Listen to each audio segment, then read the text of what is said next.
आज प्रधानमंत्री श्री नरेंद्र मोदी जी के अनवरत गुड गवर्नेंस के कार्य के द्वारा राष्ट्र की सेवा करते हुए 24 वर्ष पूर्ण हुए और 25वें वर्ष में उन्होंने प्रवेश किया है। आज ही के दिन 7 अक्टूबर को 2001 में वो गुजरात के मुख्यमंत्री बने थे।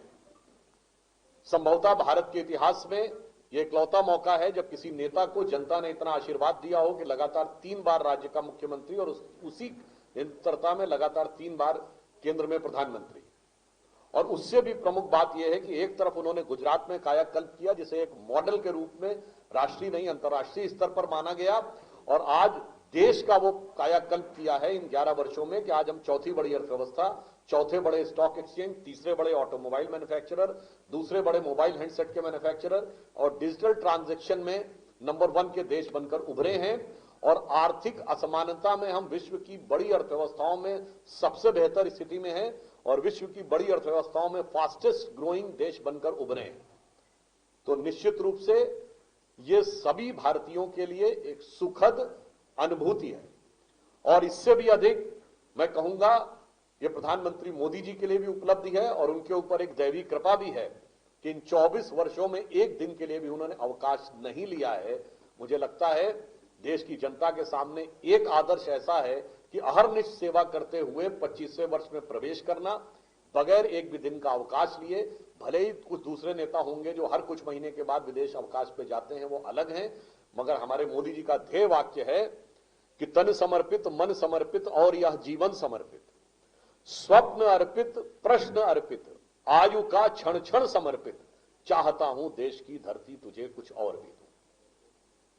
बिहार में विधानसभा के चुनाव होने वाले हैं, क्या लगता है कि जो ओपिनियन पोल में आपके गठबंधन को जो है वो बहुमत दिखाया जा रहा है, काफी में दिखाया जा रहा है, तो उसका फैक्टर क्या है?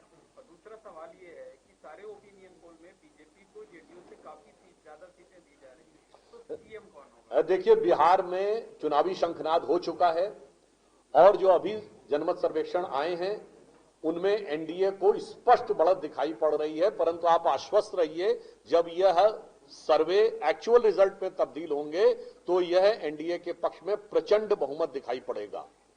और उसका एक और कारण भी है कि बिहार की जनता के बीच में एक तरफ है वो इंडी गठबंधन जो अंतर्विरोधों से भरा हुआ गठबंधन, पार्टियों के बीच में अंतर्विरोध, पार्टियों के अंदर अंतर्विरोध और पार्टी का नेतृत्व करने वाले परिवार के अंदर अंतर्विरोध। दूसरी तरफ एनडीए का गठबंधन केंद्र में श्री नरेंद्र मोदी जी और बिहार में नीतीश कुमार जी के नेतृत्व में बहुत सहजता सुगम्यता के साथ चलता हुआ गठबंधन, जिसने बिहार को एक बहुत जटिल परिस्थिति से निकालकर यहां तक लाए। तो हमें पूर्ण विश्वास है कि निर्णायक और प्रभावी जनादेश भाजपा एनडीए के पक्ष में आएगा।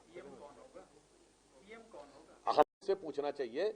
और जो बड़के भैया छुटके भैया एक दूसरे को पीएम ईएम बोल के भी आगा जा रहे हैं, मगर उसके बाद भी आपने देखा कि वो सीएम बोल नहीं पा रहे हैं। आपको याद करो, प्रेस कॉन्फ्रेंस में पूछा गया राहुल गांधी जी से और बगले में बैठे थे तेजस्वी जी, और जब पूछा गया कि आपके गठबंधन का सीएम कौन होगा, आप जरा दृश्य को याद करिए, क्या हसरत भरी निगाहों से वो देख रहे थे राहुल गांधी की तरफ।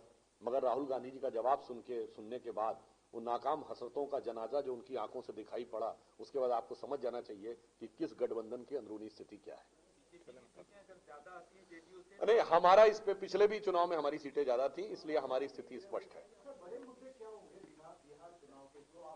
हमारे बहुत स्पष्ट हैं। सुशासन और विकास के जिस पथ पर बिहार जा रहा है उससे डिरेल नहीं होने देना है, बल्कि उसे और तेज गति से आगे बढ़ाना है। और यदि भारत को विकसित राष्ट्र बनना है 2047 तक, तो भारत का जो पूर्वी हिस्सा है, जो प्रधानमंत्री जी ने कहा, जिसमें विकास का अभी अपेक्षाकृत कम प्रभाव है, जिसमें बिहार भी है, बंगाल भी है, असम है,